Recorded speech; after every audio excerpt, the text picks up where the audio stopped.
সকাল সকাল উঠে বাজারে চলে গেছিলাম, গিয়ে দেখি চিংড়ি মাছ কি সস্তা, তো নিয়ে চলে এলাম গলদা চিংড়ি। তো হাফ কিলো গলদা চিংড়ি নিয়ে বাড়ি চলে এলাম, কেটে ধুয়ে পরিষ্কার করে নিয়ে রান্না করতে চলে এলাম চিংড়ি মাছের মালাইকারি।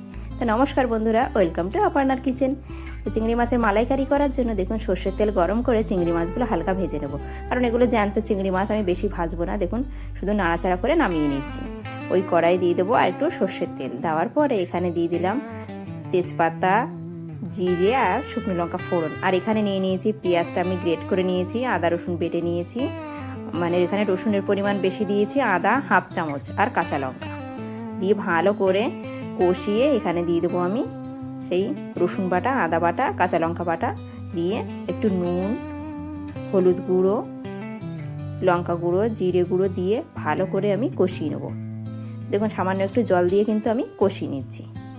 এখানে কিন্তু আর কোনো মশলা পড়বে না, এই মশলাগুলো আমি ভালো করে কষিয়ে নেব। আর দিয়ে দেবো একটু গোলমরিচ গুঁড়ো, এটা ঝালের জন্য, এটা অপশনাল, দিতে পারেন, কিন্তু আমি দিয়েছি। আর দেখুন নারকেল থেকে দুধ বার করে নিয়েছি, এই দুধটা আমি সাইডে রেখে দিয়েছি। তো ভালো করে দেখুন মশলা কষে গেছে, মশলা থেকে তেল ছেড়ে দিয়েছে। এবার দিয়ে দেবো অল্প করে চিনি, অল্প করে চিনিটা দেবেন, নারকেলটা একটু মিষ্টি কম ছিল এই জন্য আমি একটু চিনি দিলাম। এটা অপশনাল, আপনারা চাইলে দিতে পারেন, নাও দিতে পারেন। তো একটু মিষ্টি মিষ্টি হলে বেশ ভালোই লাগে, আর আমাদের বাড়ির লোক পছন্দ করে। তো চিংড়ি মাছগুলো দিয়েছি, দিয়ে মশলার সাথে নাড়াচাড়া করে দিয়ে দেবো নারকেলের দুধ।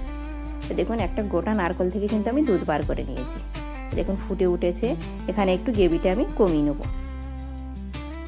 দেখুন ফুটে উঠেছে, এখানে দিয়ে দেবো একটু গরম মশলা গুঁড়ো, গরম মশলা গুঁড়ো দিয়ে এখানে কিন্তু আমি আর ফোটাবো না, এখানে গ্যাস বন্ধ করে নামিয়ে নেব।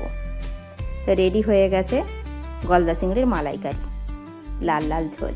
তা নামিয়ে নিলাম, নামিয়ে কিন্তু খুব খিদে পেয়েছে, গরম গরম কিন্তু ভাত বেড়ে নিয়েছি। তা চলুন খাওয়া যাক।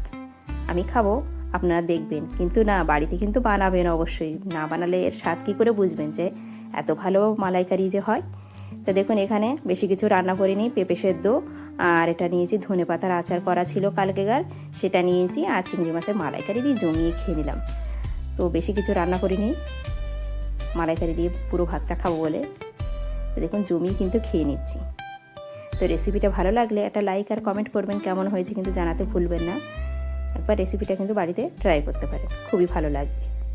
তো দেখুন চিংড়ি মাছের মাথায় যে ঘিলু থাকে সেটাও একটু খেয়ে নিলাম, আর এত টেস্টি হয়েছিল কি বলবো। আজকের মতন এটুকুনি, টাটা, দেখা হবে আবার নেক্সট ভিডিও।